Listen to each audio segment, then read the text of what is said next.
这个倒霉女主丽雪每次都活不到20岁，不管她是被动还是主动改变自己的人生，都会在被王子退婚的第5年去世。在接连7次重生之后，她累觉不爱，谁爱崛起谁崛起吧，这辈子她要快乐躺平当咸鱼。睁眼看见250王子又在退婚，丽雪都懒得嫌弃他了，转身就走。前6世她都是从正门离开，这次她决定抄个捷径，没想到一转弯，好嘛，撞上老仇人了，是上一世杀了他的皇帝阿诺德。丽雪看着他顿时傻眼，不由自主地喊出了阿诺德。阿诺德挑眉疑惑，他是第1次来这个国家，这人怎么会认识他？丽雪迅速调整表情，重新开始介绍自己。虽然他是第1次见到阿诺德，但他听说过不少关于阿诺德的传闻，所以一眼就认出了他。丽雪以为糊弄过去了，但阿诺德问他为什么叫他皇帝，父亲尚在，自己还只是皇太子罢了。丽雪不知道该怎么解释，只好说是因为紧张才口误，况且他刚被退婚，没时间多停留。说完，丽雪便向阳台走去，动作潇洒利落，直接从阳台一跃而下，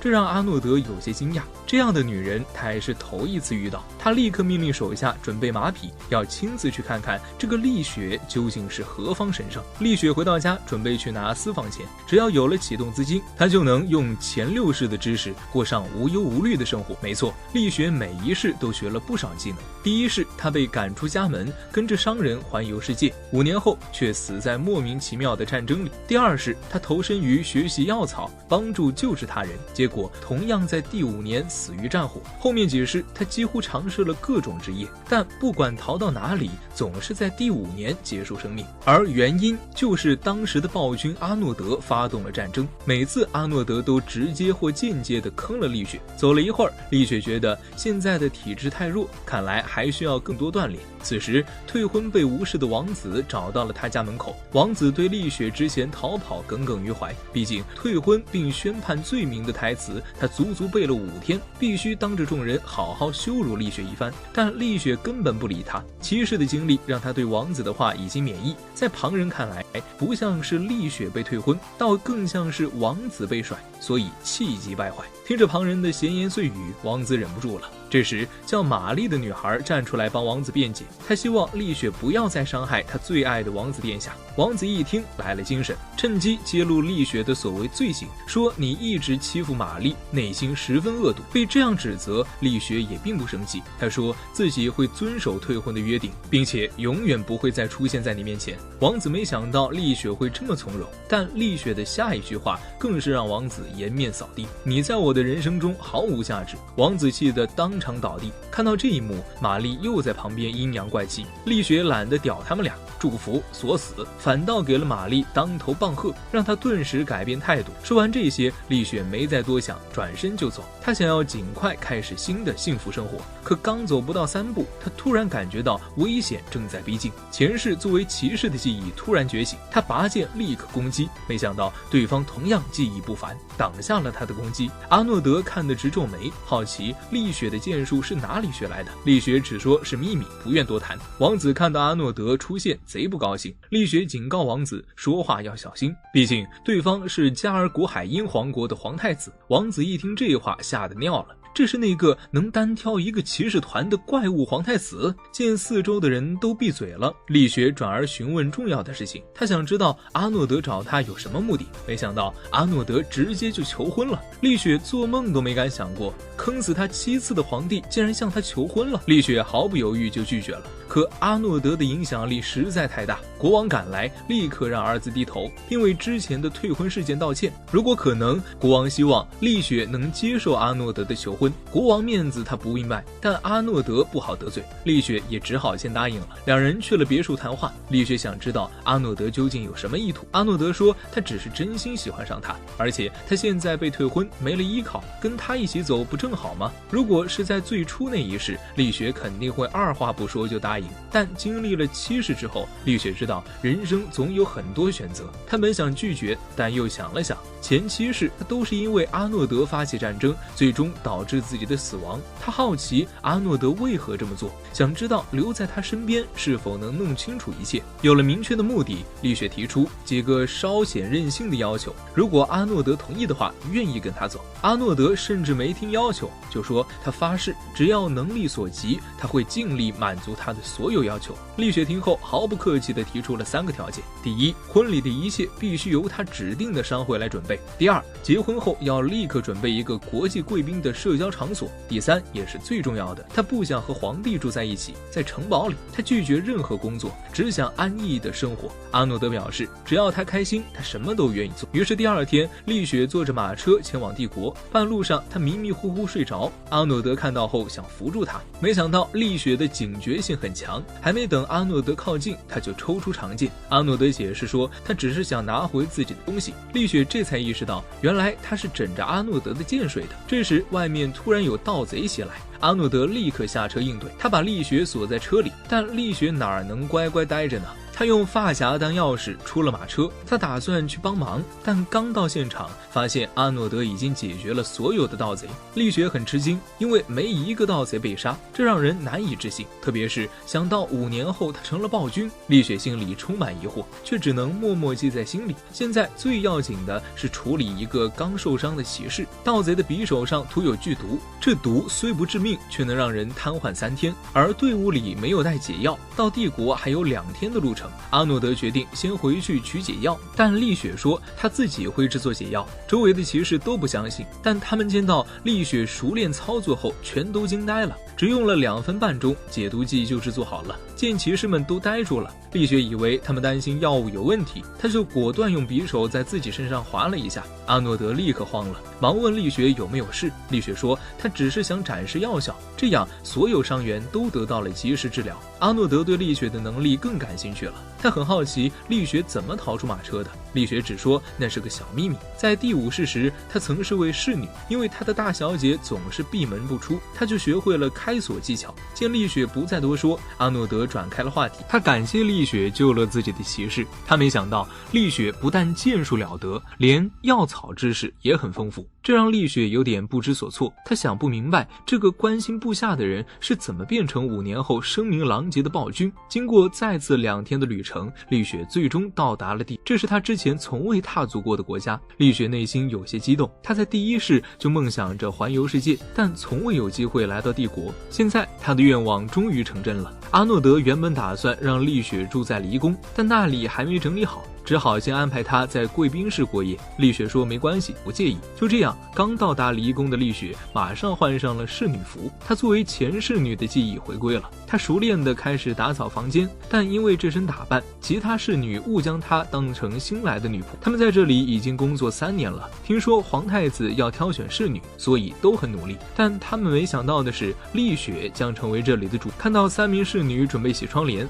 丽雪说等会儿要下雨，建议别洗了。3人完全不相信。丽雪解释说云层很低，还提到鸟儿飞得也很低，但他们还是不相信一个新人的话。他们不理丽雪，继续工作。可没过多久，雨果然下得很大。下午，丽雪整理完房间后，她走到阳台上欣赏帝国的景色，但她马上感觉到了阿诺德的气息，虽然距离很远，还是被感应到了。这让阿诺德对丽雪的能力印象深刻。阿诺德走到阳台，好奇丽雪在看什么。丽雪说她在观赏这座城市，她很久以前就想来到这个国家，现在终于来了，她非常开心。这时阿诺德问丽雪为什么会学习剑术和药草知识等技能，普通的大小姐似乎不需要这些技能吧。丽雪回想起母亲的话，出身贵族家庭就不该有自己的想法，你的幸福是嫁给王族并生孩子，不如去学习成为合格的新娘。丽雪想要反驳母亲的观点，所以活了7辈子，她学习了不同的技能。她的价值不由别人来定，用自己的能力来证明自己。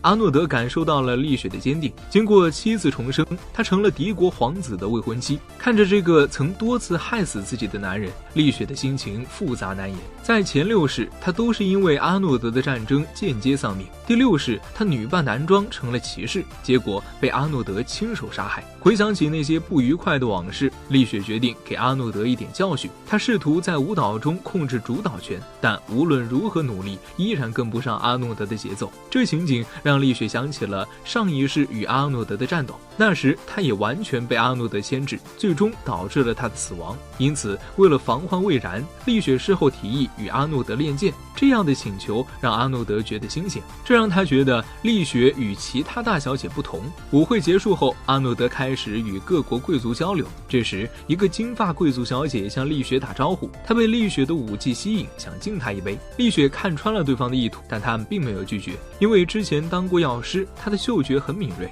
她立刻察觉这杯红酒里加了辣椒，明白对方是想让自己出糗，但丽雪还是把酒喝了，还说这味道真够劲儿的，挺不错，让那贵族小姐尴尬得很。她脸色一沉，转身就走了。丽雪接着去阳台细细品味那杯酒，阿诺德也跟了上来。他建议丽雪别喝那种捉弄人的酒，丽雪却说不想浪费。阿诺德一听，直接抓过那杯酒一饮而尽，这辣味连阿诺德都觉得难受。丽雪稍微愣了一下，然后道了声谢谢。不是你神经啊，辣出问题就不是浪费了吗？阿诺德没说什么，他很想知道刚才跳舞时丽雪在想些什么，因为丽雪的目光很明显不在他身上，而是在别的什么人身上。丽雪本想说我在想将来的你，但不能泄露自己重生的秘密，于是赶紧换个话题说我担心你的健康。因为在跳舞时，他注意到阿诺德左肩的动作总是比右边慢一些，这通常意味着受了伤。阿诺德听后感到非常惊讶，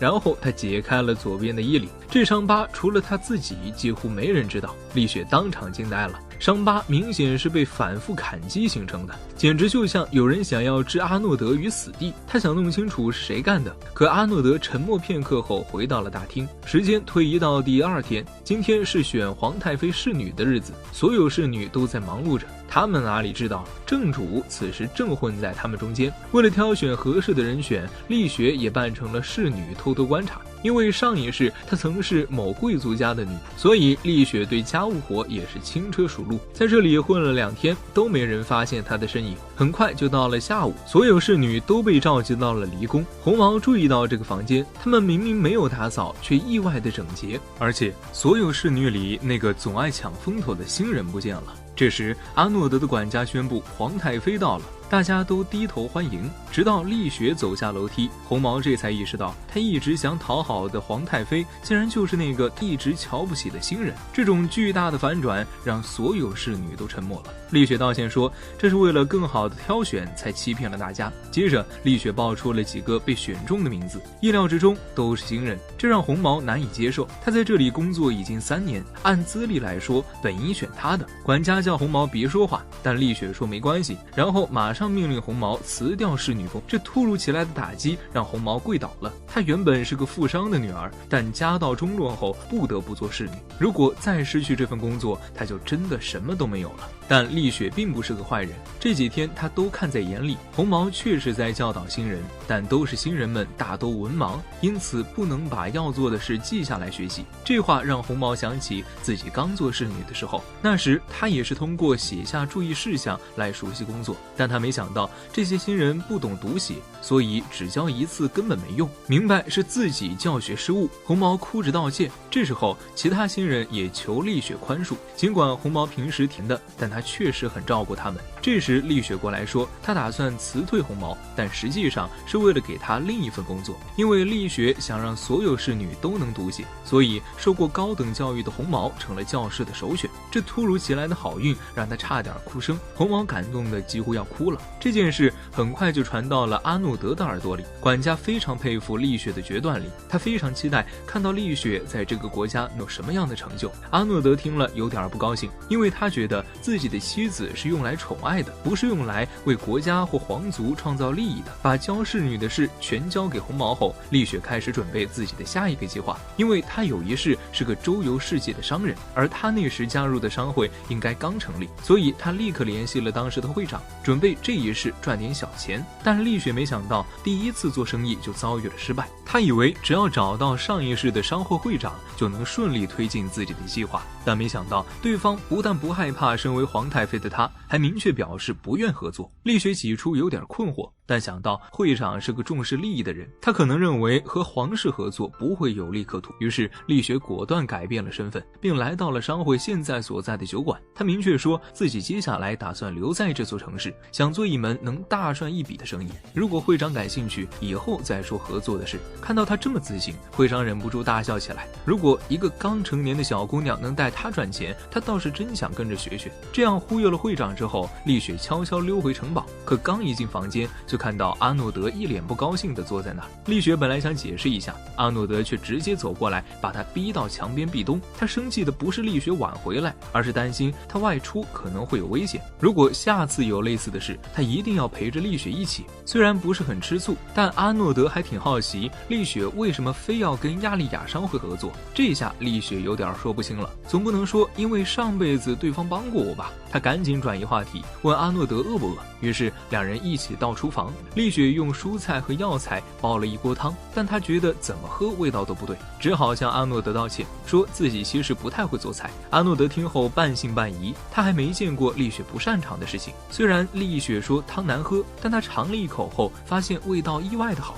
然后两人回房间吃夜宵，丽雪把和商会合作的事全说了一遍。阿诺德听后让他尽管去做，说自己会全力支持。心满意足的阿诺德准备离开，但在走之前，他问丽雪见过他弟弟没？丽雪说没有见过。阿诺德挺满意的，然后告诉丽雪，如果那家伙找你，你就别理他。丽雪还想问为啥，但阿诺德不愿多说。到了半夜，丽雪还没睡，她在琢磨怎么在这镇上赚点钱，得弄清楚这里的人口、男女比例，还有周边地区的情况等等。丽雪索性熬夜学习了整晚，一大早她就跑去种地了，因为只有自己种的药草她才放心。刚到药田，竟然发现有个孩子在那儿睡觉，这里黑发很少见。丽雪立刻认出那孩子是阿诺德的弟弟提奥德。提奥德被动静吵醒了，他先是礼貌地向丽雪打招呼，然后介绍自己。虽然阿诺德之前说过不用理他，但出于礼貌，丽雪还是回了一句。这时候提奥德告诉丽雪，他觉得他脚下的这块土地好像有点问题，希望丽雪帮忙看看。丽雪就走过去了，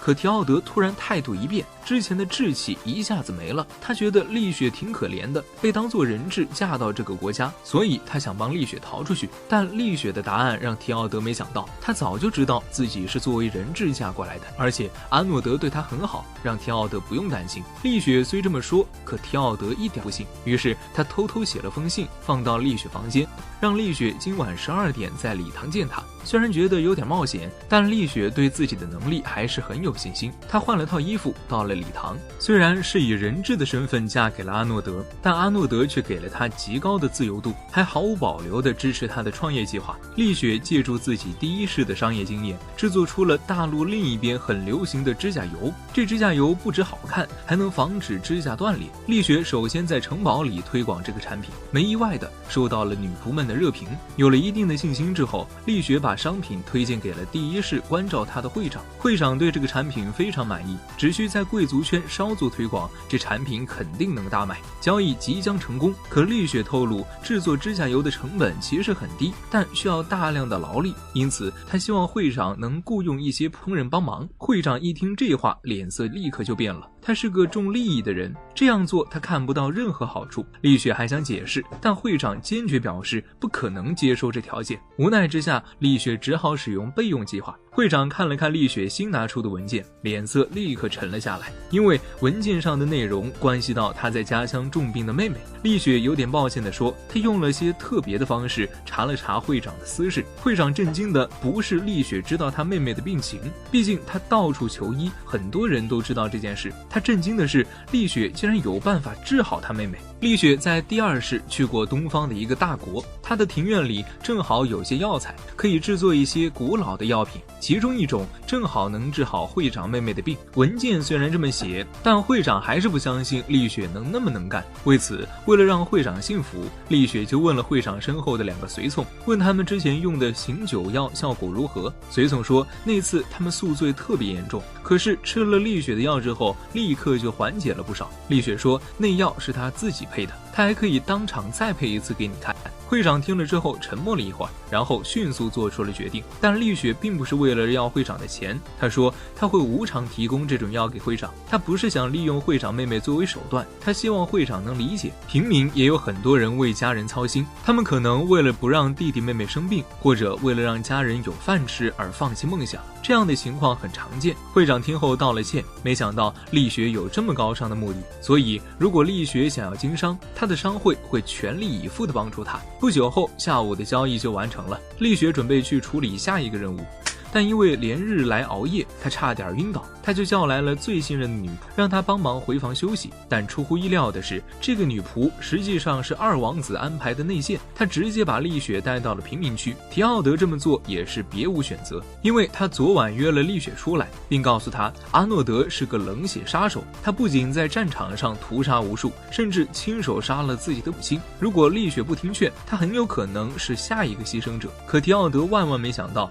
丽雪听了之后竟然很镇定，她甚至说自己是明知故问，是知道一切后才决定嫁给阿诺德的。毕竟之前阿诺德坑死他7次，这第8次也不在话下。提奥德听完简直无言以对，他本想让丽雪明白这事儿有多严重，结果没想到阿诺德突然出现了。他警告提奥德不要再接近丽雪，提奥德赶忙道歉，然后匆匆离开教堂。弟弟一走，丽雪就说他早已做好了成为阿诺德妻子的准备。阿诺德听后愣了一下，然后马上回应了丽雪的决心。这位皇子怎么也没料到，那个被关在地牢的女孩竟然毫发无损地逃出来了。提奥德觉得难以置信，但阿诺德似乎早有预感，他猜丽雪肯定是翻窗户逃的，或者是直接在牢房墙上开了个大洞。丽雪说怎么可能，她是正常的从门口走出来的，她只是用了发夹撬开了门，然后用脚上藏着的匕首把地牢附近的守卫都干掉了而已。当然丽雪没下狠手，她知道提奥德其实不想真伤害她，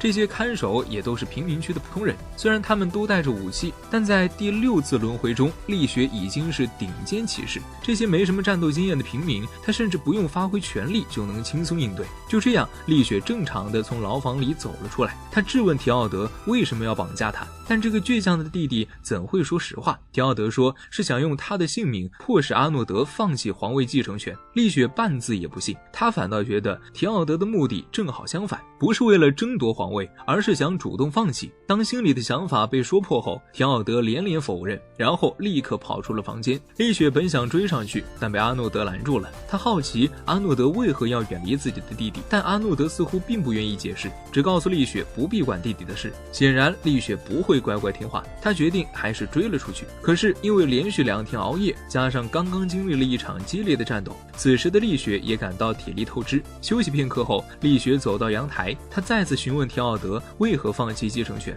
这次提奥德没有否认，而是开始赞扬他的哥哥，因为阿诺德从不夸耀自己的成就，但每次战斗都是以自己的牺牲为前提。他这么做的原因是因为他有一个弟弟，即使自己死去也能放心把国家托付给他。为了不成为哥哥鲁莽行事的理由，提奥德才上演了绑架丽雪的戏码。对于这个解释，丽雪早有预感，她希望提奥德能协助自己，因为她感觉阿诺德不久将会做出一件震惊世人的大事，她需要借助所有可用的力量来阻止这件事。但提奥德似乎并不愿意帮忙，他认为只有自己牺牲才能成为兄长的助力。说完，提奥德就向后倾身准备跳楼，丽雪急忙想要阻止，但因为体力不支，只能无力地倒下。幸好在关键时刻，阿诺德及时赶到，他把弟弟拉回到阳台上，然后狠狠地给了他一个耳光。这时候丽雪开口了，他认为提奥德的行为可能不是最佳选择，但他想帮你的心意并没有错。在丽雪的协助下，提奥德也说出了心里话，他希望成为阿诺德的助理，只要能帮助到阿诺德，哪怕牺牲自己也愿意。听到这些，阿诺德也没法再责怪，他告诉提奥德以后要小心点，别再做那种傻事了。兄弟俩的误会解除了，丽雪这才安心，累到直接睡着了。幸亏阿诺德及时扶住了他。时间转眼到了第2天早晨，阿诺德陪伴丽雪雪一整夜，然后把提奥德写的信交给丽雪。他在信里为之前绑架丽雪道歉，并承诺会报答丽雪的帮助。这时阿诺德问丽雪想要什么礼物，因为他又一次打破了不碰丽雪的承诺。丽雪一听，立刻想到了教堂的那一夜，然后羞答答地钻进被窝。这个男人万万没想到，自己为了杀敌而练就的剑术，竟成了丽雪眼里最美丽、最强大的本事。为了满足丽雪的好奇，阿诺德答应跟丽雪一起练剑。两人去了训练场，但都穿戴了限制行动的装备。丽雪很快就明白了，这是为了让士兵适应战场上可能的突发情况，即使部分身体失能，也要能继续作战。阿诺德赞赏丽雪的观察力，他的训练宗旨就是，即使手臂断了也能挥剑，哪怕腿断了也能前行，就算双眼失明也能战斗到最后一刻，这样就能寻找到生存的可能。丽雪听了之后彻底明白了，他上一世所在的骑士团之所以败给阿诺德，是因为训练理念上的差距。在战斗前，阿诺德表示不会让他的即将结婚的未婚妻受到伤害。听闻此言，丽雪决定加码赌注，如果他赢了，那么阿诺德必须回答他一个问题，相反，如果他输了，就必须满足阿诺德的任何一个愿望。阿诺德对这个赌注欣然接受。准备完毕，训练正式开始。丽雪选择直接进攻，但是根本没法让阿诺德退后半步。由于左手受限，他感到平衡被打乱，这是前所未有的感觉。不过很快丽雪就适应了，在调整重心的同时改变了攻击方式。但阿诺德立刻指出了他的其他问题：动作太慢，不能仅仅依靠力量，应该利用身体的灵活性，更快接近对手。丽雪听后马上进行了调整，她的进步速度让旁边观战的两位骑士都感到惊讶。但最震惊的还是阿诺德，因为打斗中丽雪竟然预判了他的攻击方式，并且完美的避开了所有攻击。这让阿诺德不明白，因为丽雪曾经说过他的剑术无懈可击，但丽雪刚才的表现明显是与比自己更强的人交过手。然而阿诺德怎么也想不到，那个比自己还强的人竟是未来5年后的他自己。丽雪曾经被他亲手杀过一次，所以面对5年前的阿诺德，他能准确预判他的动作。阿诺德原本不打算退步，但丽雪最后一剑让他退后了半步。赢得训练后，阿诺德帮丽雪解开了身上的绑带，然后顺便提起了之前的赌注，想约她后天下午一同去镇上。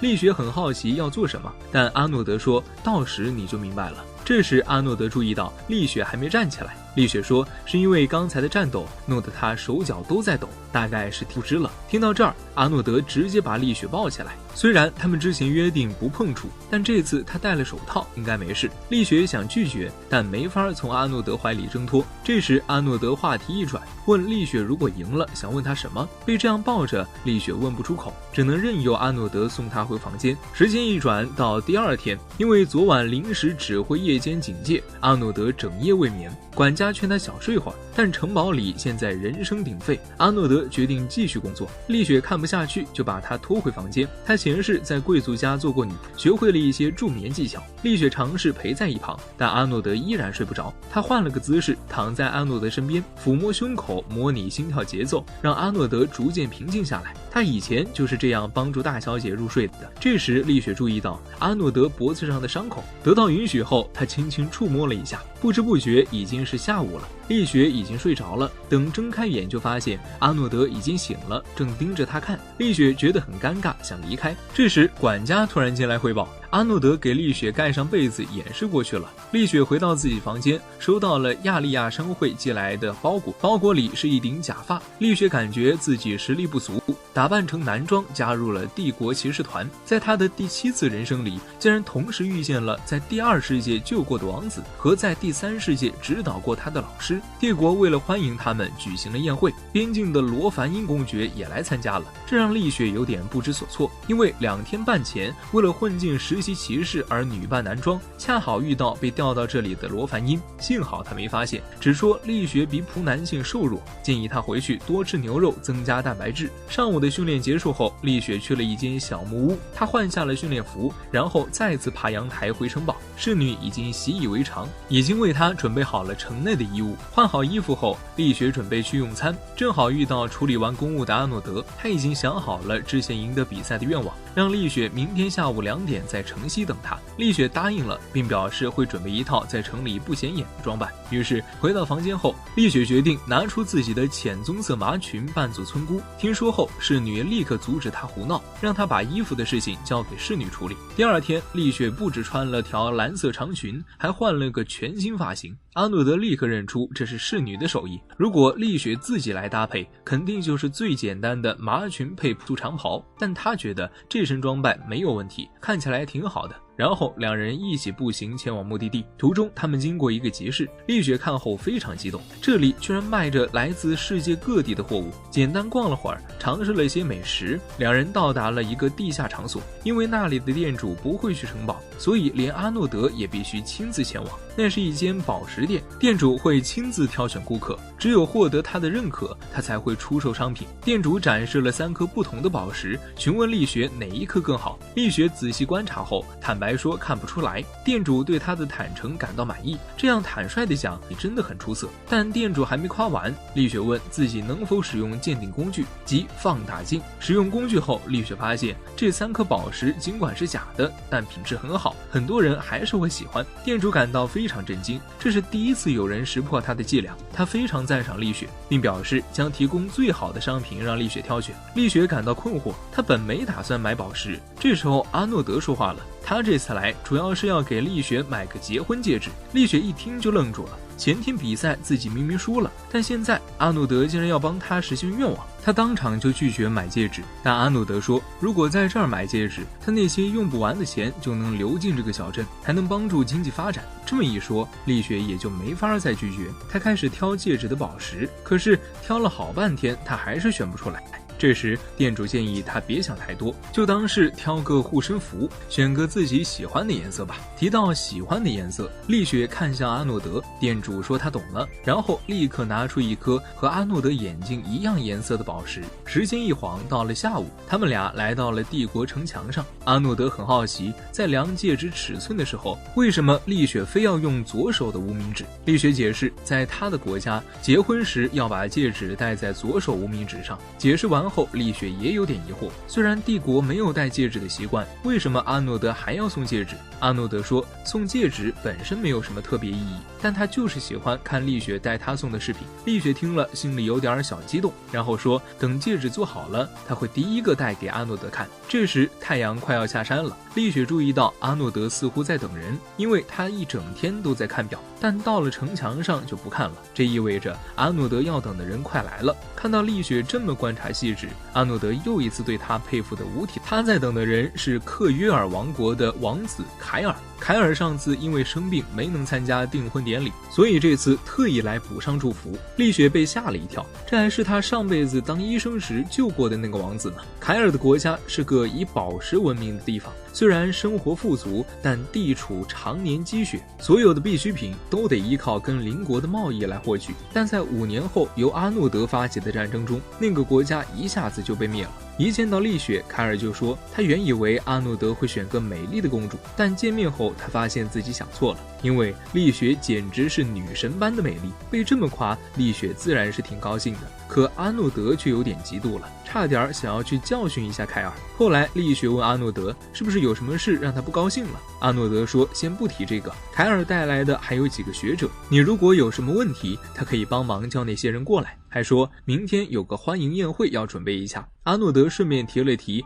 宴会上边境伯爵罗凡英也会来，他们不清楚凯尔此行的具体目的，所以把罗凡英临时召回帝国。丽雪一听就傻眼了，罗凡英见过他女扮男装的样子，要是在宴会上碰到，那不就露馅了吗？丽雪知道阿诺德将在5年之后对世界宣战，这一次邻国的王子却提前提交了和平的建议，但阿诺德对此毫无兴趣。丽雪在得知凯尔王子子将来访的2天前开始准备治疗虚弱的草药，因为在他的前世他就是凯尔的治疗者，所以这一世他也决定这么做。但如何让对方接受他的药物成了问题。这时一个叫米歇尔的男士出现了，他对丽雪的药草园子很感兴趣。丽雪努力压抑自己的激动，向他打招呼，因为米歇尔是他在第3世中的恩师，两人聊得非常投机。丽雪也向他透露了他想要治疗凯尔的计划，米歇尔非常支持，因为这也是他和凯尔一起来的目的之一。丽雪随后把药配置好了，并解释这能彻底治好凯尔的虚弱，但药有个小副作用。凯尔本以为是什么大问题，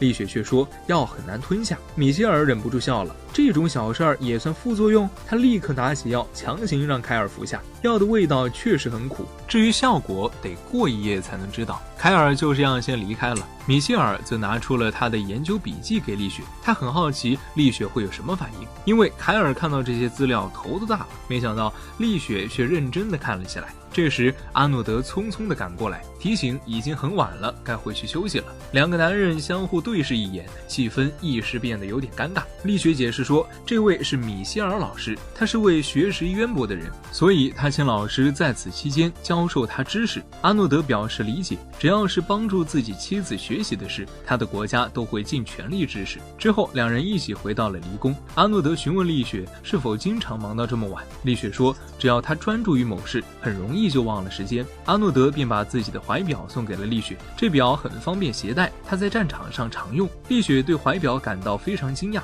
这怀表做工精美，极其珍贵，她没想到阿诺德会这么轻易地送给她。转眼间2天半就过去了，今晚将举办欢迎凯尔王子的宴会。丽雪感到很头疼，因为她平时会装扮成小兵参与骑士团训练，今晚骑士团长也会出席，如果被他认出来了就麻烦了，所以她打扮得尽量不引人注目，准备躲避骑士团长。这时女仆送来了一封信，是一位之前的宝石商人寄来的。本来那只戒指要花1个月才能做好，但为了让丽雪拿到更完美的成品，店长特地请了一位刚来帝国的顶尖工匠，这样交货时间可以大大缩短。晚上宴会正式开始，凯尔非常感激帝国为他举办的宴会，丽雪给的药也非常有效，他感觉身体好多了。看到凯尔似乎想和阿诺德单独谈谈，丽雪说他先去和其他贵族打招呼，但在他离开前，丽雪集中了精神，运用了他在第5世做骑士时学到的技能，他的精神魂技立刻覆盖了整个场地，立刻确定了骑士团长的位置。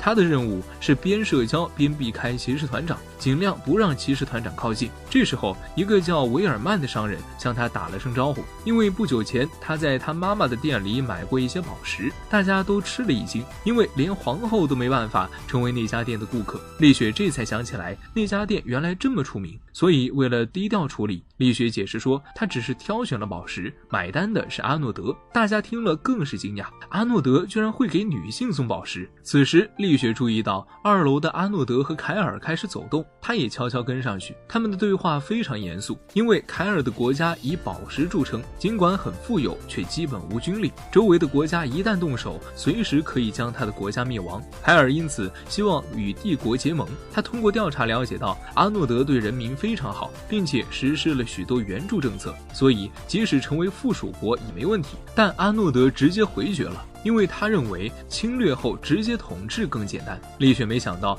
前世的恩师竟然已经捣鼓出了火药，并且准备把这种武器交给世界上最强的帝国。丽雪听后愣住了，一旦阿诺德得到火药，那他5年后的全球战争可能会提前爆发。为了阻止这场悲剧，丽雪不得不提早开始她的计划。正是那一天，丽雪假扮成男性潜入了新兵训练营，被阿诺德抓了个正着。抓住这个时机，丽雪询问阿诺德为何不选择与凯尔国结盟。阿诺德认为无力的国家毫无价值，现在只是看谁会对那个注定灭亡的国家下致命一击。所以如果战争真的爆发，对凯尔的国家来说可能并非残酷的决定。见阿诺德意已决，丽雪决定不再争辩，她便去找凯尔王子，提出要建立一个小同盟，然后一起对抗阿诺德。至于丽雪为何坚持帮助凯尔，是因为她前3世都曾遇见过凯尔，每一世凯尔都给她留下了深刻的印象。在第一是他是商人，而凯尔作为王族也一直尊重他们；第二是他作为药师救过凯尔，凯尔也始终真诚以待；第三是他和米歇尔作为炼金术师，凯尔一直支持他们并无条件资助。哥们儿，你不是真 CP， 真的很荒谬，因为他信任丽雪和米歇尔的能力，能做出能影响世界的发明。果不其然，他们发明了火药，但丽雪和米歇尔的看法出现了分歧。丽雪觉得这种危险的发明不该被发布，而米歇尔认为难得研发出来的发明必须得到妥善使用，即使世界因此改变，他也对这种变化充满好奇。因此，当了解到阿诺德的扩张政策更倾向于侵略而非结盟时，米歇尔便确定了应该将这项武器交给谁使用。丽雪尝试去说服米歇尔，结局和第三世一样，米歇尔坚持自己的信念不改。他小时候的遭遇造就了他扭曲的性格。米歇尔一出生，他的母亲就因难产去世，他父亲把这个不幸归咎于米歇尔，因此米歇尔从小就没有感受到爱，只有在学习的时候他才会感到兴奋。但他过于聪明的头脑却让他的生活变成了悲剧。他被自己的父亲当作实验工具，让其他科学家随意对他进行研究。米歇尔没有任何怨言，反而全心投入研究，甚至在不满5岁时制造了许多令人震惊的药品。但科学家们看待米歇尔就如同怪物，米歇尔制出的药品并非用于救人，反而每一种都能致命。不久后，战争爆发，米歇尔的国家被灭，研究员和他的父亲都丧命了。此后，米歇尔专心致志于研究，在偶然的机会下，他捣鼓出了火药。这种物质不仅易于制作，而且威力巨大，足以改变世界。于是他打算把火药交给阿诺德。丽雪清楚阿诺德和米歇尔都很固执，所以他又找了个搭档。他相信有了二王子提奥德的帮助，肯定能带来一些变化。起初，提奥德以为丽雪想要帮助阿诺德，但听完丽雪的计划之后，提奥德立刻变脸。这个女人为了看萤火虫，竟从阳台跳了下去。幸亏阿诺德及时伸手，一下子就把丽雪抱进怀里，顺势亲了她一口。趴在阿诺德怀里，丽雪害羞地说：“这点高度她能自己下来，以前从更高的地方跳下都没事。”当她知道阿诺德是本能反应，想要保护她时，丽雪的脸不由得红了。就这样，两人依偎着，享受那甜蜜的时间。这时，一只萤火虫飞过，丽雪看着阿诺德那蔚蓝色的眼睛，忍不住夸他的眼睛真漂亮。但阿诺德没反应，只是转过头，开始讲他小时候怎样讨厌自己的这双眼睛，因为他们和他父亲一样，都是那么的不堪。这样的眼睛不应该受到赞美。显然，阿诺德对自己父亲有很深的心结。当他说到无法像他那样对这个国家怀有敬意和期待时，丽雪劝阿诺德应该试着去看看这个国家美好的一面，未来还有很多美好的事等着他去发掘。但阿诺德觉得自己不需要这些，只要能达到目的，利用一切可利用的资源就行。阿诺德告诫丽雪关于克约尔王国的事，希望他不要太深入，不然他会放弃他。但丽雪也很固执，决定自己要管这件事，就算被放弃也不怕。但是殿下请放心，即使被取消婚约或是成为侍女，我也决定留在这里，永远不走。这时丽雪伸出手捧起阿诺德的脸说，这双眼睛对他来说是阿诺德独有的，虽然你讨厌他们，但他还是觉得阿诺德的眼睛是世界上最美的。第二天，凯尔就开始讨论结盟的事，并再次见到了阿诺德殿下。丽雪站在旁边，向阿诺德展示他身上的首饰，这些都是他之前未见过的。凯尔随后告诉阿诺德，他的国家不只产金银宝石，还能加工制作这些首饰，而且品质顶级，因为他的国家有世上最多最好的宝石工匠。在两国谈判的时候，米歇尔已经到了城堡，看着阻拦他的骑士们，他一点儿也不慌，好像早就知道会这样。镜头又回到凯尔这里，丽雪突然拿出阿诺德以前送他的怀表，把它放在桌上给他看。当对方发现怀表有问题时，丽雪立刻解释，这不是殿下送我的那个，而是一个仿制品。然后丽雪拿出了真品，把两个放在一起，打开了怀表的盖子。仿制品和原件几乎一样，来自凯尔国的工匠们，他们掌握着全球领先的齿轮和发条技术，在不远的将来，他们能造出不用马就能跑的马车，即使无风也能航行的船，恐怕只有凯尔国能办到。丽雪深信不疑，阿诺德殿下肯定想把这技术引入自己的国家，所以呢，贵国的技术确实卓越，也正是他们所缺的。但获取外国技术不仅仅是结盟这一种方式，他完全可以动用武力全盘夺取。你难道只想如他妻子所言，当个摆设的王室成员吗？难道你们不担心我得到这技术后会拿来做些什么吗？这种天真的想法最后只会让你们失望。这时凯尔回答说，他一开始确实考虑过金属加工技术这个建议，你可能不会喜欢，但丽雪大人深信，相信您肯定会把这份能让未来更美好的力量。他也坚信阿诺德殿下是位杰出的领导者，他不认为与对方结盟是个错误的选择。突然两人谈话被打断，提奥德走了进来，表示了歉意后，突然对丽雪眨了眨眼。丽雪会意，急忙说自己有急事要处理，得先走一步。提奥德对丽雪说，2个半小时前他的人失去了米歇尔的踪迹，那时他正提着一个箱子走进了一条小巷，他的人紧跟其后，突然发现脚下踩到了一个瓶子，瓶子里的气味让他们昏迷了。等他们醒来时，米歇尔已经消失不见。此时一个手下急忙报告说，米歇尔刚出现在城堡里，已经被包围了。但利奥感觉哪里不对，刚才提奥德进来的时候，阿诺德一点儿也不吃惊，好像早就预料到了似的。此时对面的谈判还在继续，阿诺德说话，这时门被推开了，只见一队士兵走了进来，走到凯尔王子身边排成一行，周围似乎弥漫着无形的杀气，还有阿诺德那冷冽的眼神。凯尔王子的处境似乎不妙，本是个文弱的学者，连鸡都做不，却在城市中心策划了一次可怕的炸弹攻击。幸运的是，丽雪拥有7世的记忆，她早已知道炸弹的藏匿之处，巧妙地把它们换成了烟花。这场本该恐怖的袭击变成了一场壮观的烟花表演。